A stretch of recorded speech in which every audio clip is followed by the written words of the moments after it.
Niki 2 kali mangkir tidak datang, ini gimana menurut Abang sebagai praktisi? Baik, terima kasih. Jadi kepada rekan-rekan media, kita ambil dari sudut pandang etika prosedur penegakan hukum ya. Kemudian etika prosedur pemanggilan daripada seseorang untuk diminta keterangan di hadapan penyidik. Ini perlu saya luruskan dulu masalah ya. Memang pada saat panggilan pertama itu dilayangkan Nikita Mirjani tidak datang. Nah, kemudian saya masih mengikuti keterangan daripada Kabid Humas tetap akan dilakukan panggilan kedua. Nah, tapi dia pengacara Nikita Mirjani kan sudah minta diundurkan schedule-nya karena ada jadwalnya kan gitu. Nah, kemudian ini panggilan sudah berjalan, panggilan kedua. Nah, pada saat mau tiba waktunya, kembali lagi dari pihak kuasa hukum mengingatkan mohon kesediaan penyidik untuk mengundur sampai tanggal 3 Maret kalau nggak salah itu. Nah, faktanya kemarin memang tidak datang. Tinggal sekarang penyidik menganalisis ya dari faktor manfaat dan mudaratnya. Kemudian pertimbangan-pertimbangan daripada penyidik apakah ini melakukan langkah tindak lanjut atau mengambil langkah upaya paksa. Tetapi yang saya lihat dari pihak pengacaranya Nikita Mirjani sudah menginformasikan kembali sebelum hari tanggal H untuk pemeriksaan.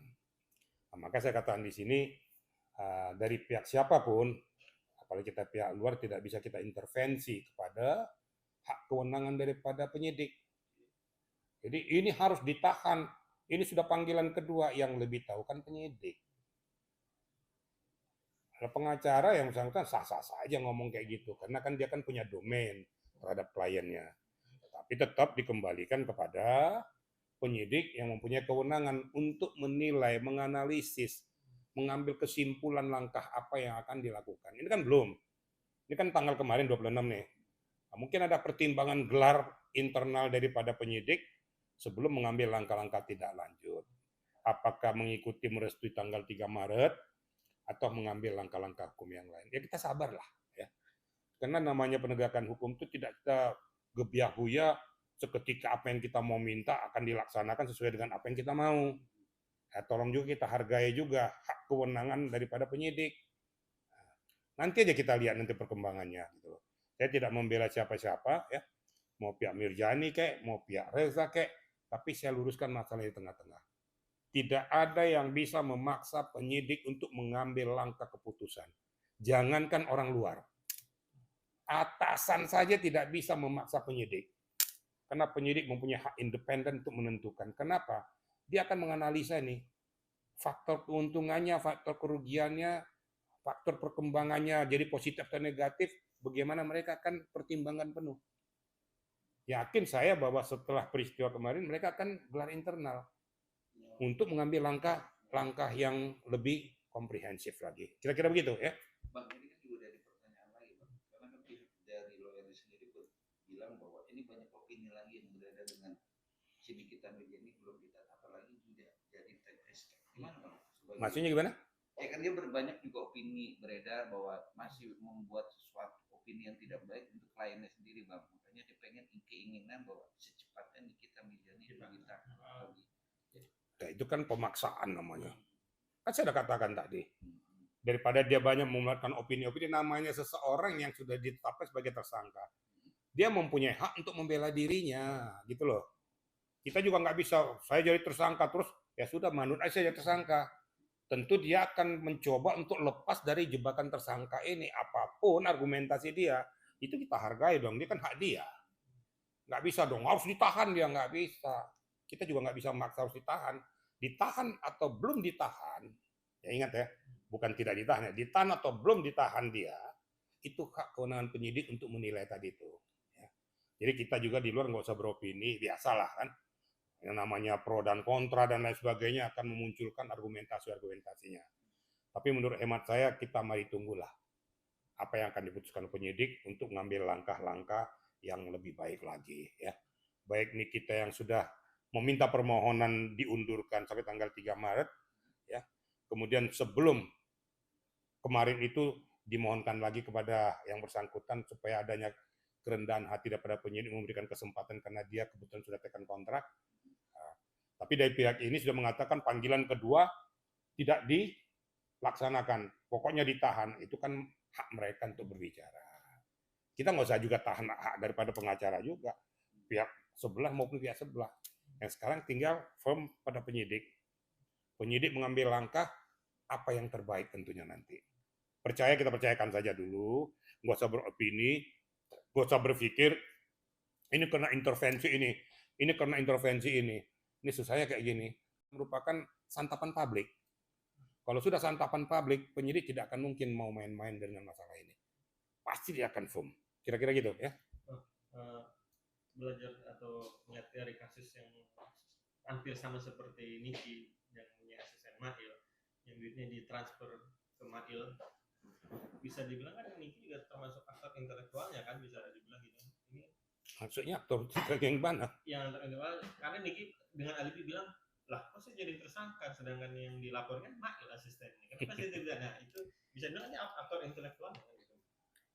Saya tidak mau bicara tentang aktor intelektual. Tapi kalau saya katakan bahwa itu turut bersama-sama, mungkin ya. Atau sama-sama menikmati, mungkin. Atau mungkin ada pihak-pihak yang lain turut serta di dalamnya, kita juga belum tahu.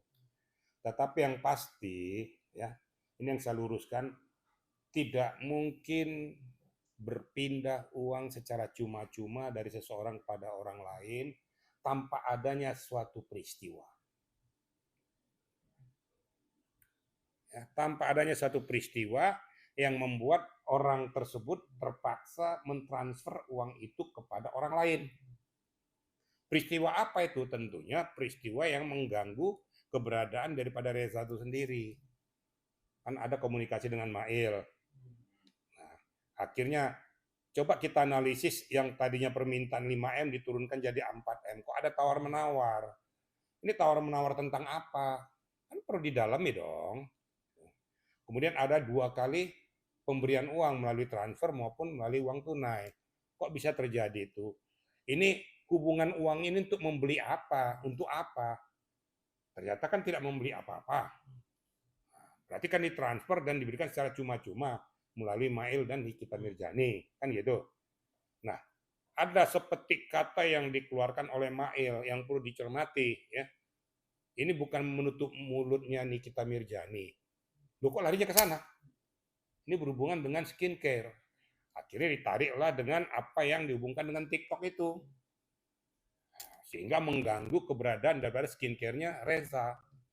Ada unsur tekanan, mungkin apa tekanan di belakang itu, apakah nanti akan dilaporkan, dipidahkan segala macam. Akhirnya supaya ini jangan terjadi, terjadilah transaksi itu. Kalau dikatakan, ada yang mengatakan, kenapa kalau seandainya kenapa harus nunggu 1 bulan? Ya nggak bisa dong. Kalau namanya seketika ditransfer, dikasih kemudian dilaporkan, itu jebak namanya tuh. Tapi mungkin ada pertimbangan lain, mungkin ada intervensi dari yang lain, intimidasi dari yang lain, atau informasi dari yang lain untuk mengambil langkah-langkah berikutnya. Ini kan perlu kurun waktu.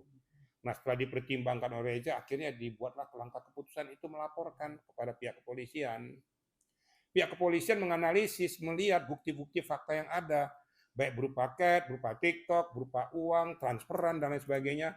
Akhirnya diambil keputusan sah dan meyakinkan 2 pemenuhan alat bukti yang sah untuk meningkatkan itu ke penyidikan. Setelah dilihat kalau udah penyidikan berarti kan mencari siapa tersangkanya. Ternyata dicarilah benang merah tersangkanya lah 2 manusia ini, yaitu Nikita Mirzani dan si Mail. Kira-kira gitu kalau saya mau mengarahkan tuh gitu, kronologisnya seperti itu kira-kira.